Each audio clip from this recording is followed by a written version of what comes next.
Hello, मैं आकाश दिपसानी आपका कर्मशिला classes पे स्वागत करता हूँ। आपका बहुत बहुत स्वागत है कर्मशिला क्लासेज पे। हम लोग इतिहास पढ़ रहे थे, पिछले लेक्चर में भी हमने इतिहास पढ़ा था और इस बार मैं उसी को आगे की ओर बढ़ाने जा रहा हूँ कि आगे क्या है इसके बाद। जो हम लोग पिछले क्लास में थोड़ा सा रिवीजन करते हैं, रिकैप करते हैं कि आप समझिएगा बात को। पिछले क्लास में हमने पढ़ा था कि इतिहास के फादर कौन हैं, फिर हमने पढ़ा था उसमें कि प्रागैतिहासिक काल क्या है, फिर उसमें पढ़ा था हमने पूरा पाषाण काल में क्या है, मध्य पाषाण काल क्या है, नव पाषाण काल क्या है, फिर पूरा पाषाण काल में क्या क्या आया था, खेती कब करना शुरू कर दिए थे, शिकार कब करना शुरू कर दिए थे हम लोगों ने, मध्य पाषाण काल में क्या था, फिर नव पाषाण काल में हम लोग कृषि करना शुरू कर दिए थे। तो अब आगे की ओर इसी को आगे बढ़ाते हैं।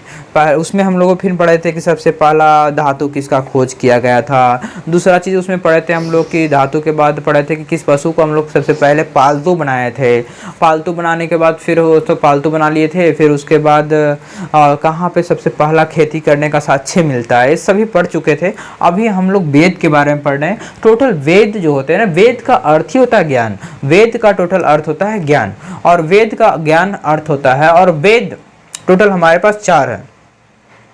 वेद का अर्थ क्या होता है? ज्ञान। वेद हमारे पास कितने? 4। पहला ऋग्वेद, यजुर्वेद, सामवेद, अथर्ववेद। ऋग्वेद, यजुर्वेद, सामवेद, अथर्ववेद। ऋग्वेद, सामवेद, ऋग्वेद, यजुर्वेद, सामवेद, अथर्ववेद। अब हमारे साथ रिपीट करिएगा, आप हमारे साथ बोलिएगा तो जल्दी याद होगा आपको, और हमेशा के लिए लगभग आप थोड़ा सा भी उसको अगर बढ़िया से पढ़ लिए ना तो हमेशा के लिए याद हो जाएगा। तो आप बताइए, ऋग्वेद, यजुर्वेद, सामवेद, अथर्ववेद। ऋग्वेद के बारे में पढ़ते हैं पहले। ऋग्वेद सबसे प्राचीन वेद है। ऋग्वेद सबसे प्राचीन वेद है। इसमें मतलब प्राचीन कहने का मतलब सबसे पुराना वेद है। ऋग्वेद सबसे पुराना वेद है और इसमें 10 मंडल दिया है। टोटल मंडल की संख्या कितना, आपसे अगर पूछता है एग्जाम में कि टोटल मंडल की संख्या कितना है, तो आप बताइए, कमेंट कीजिए टोटल मंडल की संख्या कितने हैं। तो 10 हैं। 1028 सूक्ति है, 10,462 रचना है। ऋग्वेद में कुल कितनी शाखाएं हैं, कितने ब्रांचेस में बांटा गया है ऋग्वेद को? तो ऋग्वेद को टोटल 5 भाषाओं में 5 शाखाओं में बांटा गया है। अब 5 पहले तीसरा मंडल में आते हैं। ऋग्वेद के जो जो इंपॉर्टेंट मंडल हैं वो बता रहे हैं हम लोग। तो ऋग्वेद से जिससे क्वेश्चन पूछा जाता है, बार बार उठाया जाता है उससे कि ऋग्वेद में तीसरे मंडल में किसके बारे में है, तो तीसरे मंडल में ज्ञात्री मंत्र के बारे में है। और ज्ञात्री मंत्र के जो रचनाकार थे, जो बनाने वाले थे, जो दिए थे उस चीज को, वो विश्वामित्र थे। कौन थे? विश्वामित्र थे। अब ज्ञात्री मंत्र तो तीसरे मंडल में। तो 7वें मंडल में क्या हुआ था? 7वें मंडल में राजा सुदास, नाम क्या था? राजा सुदास। वो 10 राजाओं से लड़ाई हुई उनकी।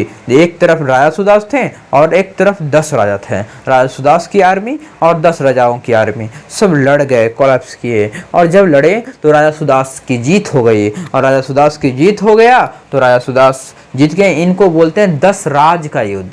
क्या बोलते हैं? 10 राज का युद्ध। ये किस नदी के किनारे हुआ? तो पुरासनी नदी के किनारे हुआ। एक तो बात रहा। सबसे अगर चटनी की तरह क्वेश्चन पूछेगा ना तो बोलेगा कि ऋग्वेद सबसे प्राचीन वेद कौन है? तो ऋग्वेद। अगर इसी को थोड़ा सा हार्ड बनाना होगा तो बोलेगा राजा सुदास और 10 राजाओं के बीच में जो युद्ध हुआ था वो किस मंडल में उनका वर्णन है, तो आपको बताना होगा कि भाई 7वें मंडल में है। 9वें मंडल में सोम देवता के बारे में वर्णन है। सोम देवता कौन थे, क्या था उनका, लोगों की आस्था किस प्रकार की थी, उनकी पूजा किस प्रकार से लोग करते थे, क्या फ़ायदा होता था, लोग क्या उसमें आस्था था, कैसे कैसे मतलब पूजा वगैरह सब चीज़ था। तो पुरासनी नदी, फिर से समझ लीजिएगा, ऋग्वेद प्राचीन वेद है। पहली बात को ऋग्वेद क्या है? प्राचीन वेद है। उसमें कितने मंडल हैं? तो 10 मंडल, 1028 सूक्ति और 10,462 रचना था।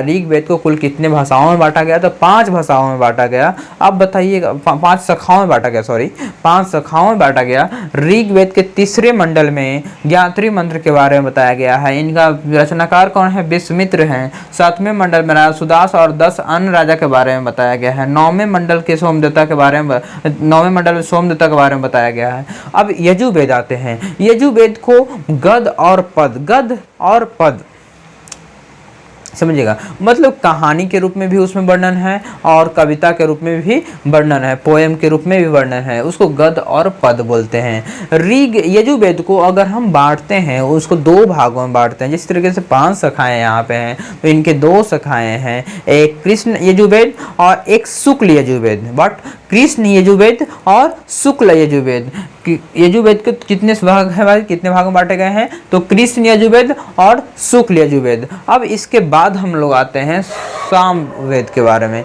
साम वेद में संगीत के बारे में है, गायन के बारे में है, उसमें सारे गाँव पाधिनी के बारे में है और उसके बारे में सारे चीज़ साम वेद में संगीत से रिलेटेड बातें हैं। तो संगीत से रिलेटेड बातें हैं, इसमें भी रचनाएं हैं 1549 रचनाएं हैं, 1549, जिसमें 78 रचनाएं ऐसे हैं, 78 रचनाएं ऐसे हैं जो नए हैं और बाकी जो रचनाएं हैं ना वो यहाँ से लिया गया, ऋग्वेद से लिया गया है। कहाँ से लिया गया है? बाकी रचनाएं ऋग्वेद से लिया गया है। अब आगे की ओर हम आते हैं अथर्ववेद में। अथर्ववेद सबसे लास्ट का वेद है और अथर्ववेद सबसे लास्ट में लाया गया है। इसकी रचना सबसे लास्ट में हुआ है, इसलिए इसको सबसे लेटेस्ट वेद बोल सकते हैं और इसीलिए बोलते हैं इसको आधुनिक वेद बोलते हैं। ऋग्वेद, समझिएगा बात को, ऋग्वेद जो है आधुनिक वेद बोलते हैं और इसको नया वेद भी बोल सकते हैं। आप जादू टोना, इसमें इसकी जो वर्णन है ना,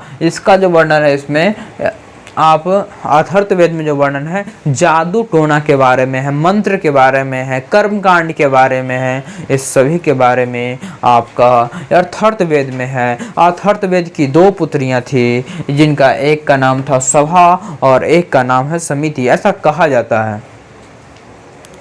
आप समझिएगा, वेदों को पढ़ने के लिए आसान, जब वेद ना समझ में आए तो लोगों ने कहा कि अगर वेद जिसको समझ में नहीं आता तो उसको कैसे समझ आना है, बताइए कैसे समझ में आएगा? तो कहा कि वेदों को पढ़ने के लिए, उसको आसान बनाने के लिए पहले वेदांग पढ़िए। वेदांग टोटल कितने भाई? तो वेदांग की संख्या टोटल 6 है।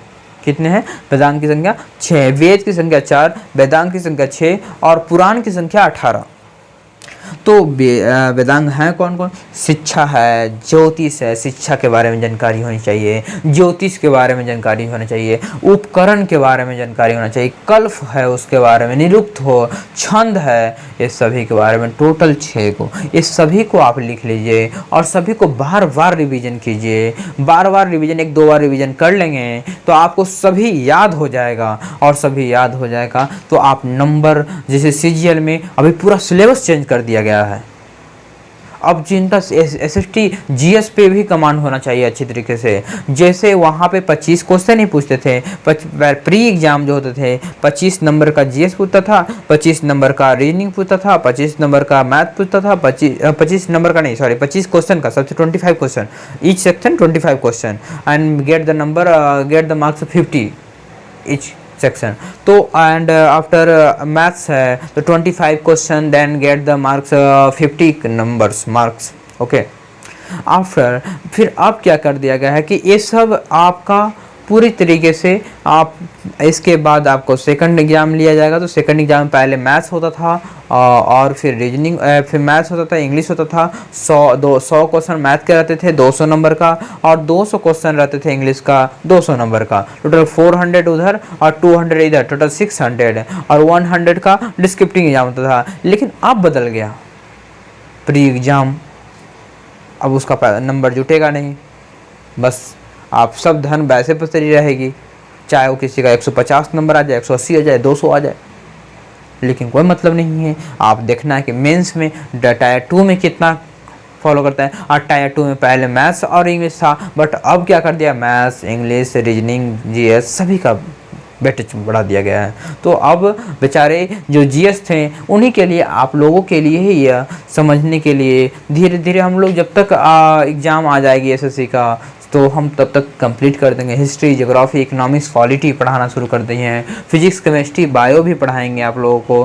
तो इसलिए अगर आपको ये वीडियो बेनिफिट लगा है, ज्ञानवर्धक है, तो आप, अगर अच्छा लग रहा है तो आप पहले तो अपना थंब दे दीजिए, थंब लगा दीजिए, एक तरीके से थंब लगाइए, अंगूठा लगा के दाब दीजिए कस के, और फिर कमेंट कीजिए कि आपको कैसा लगा। दूसरी बात है कि अगर मेरे YouTube चैनल को सब्सक्राइब नहीं किए हैं तो आप सब्सक्राइब कर दीजिएगा, शेयर कर दीजिएगा, जो भी आप सोशल मीडिया पे हैं सारे जगह पे शेयर कीजिएगा, अपने दोस्तों के बीच में, अपने भाई बहन परिवार किसी के बीच में, सभी के बीच में आप शेयर कर सकते हैं।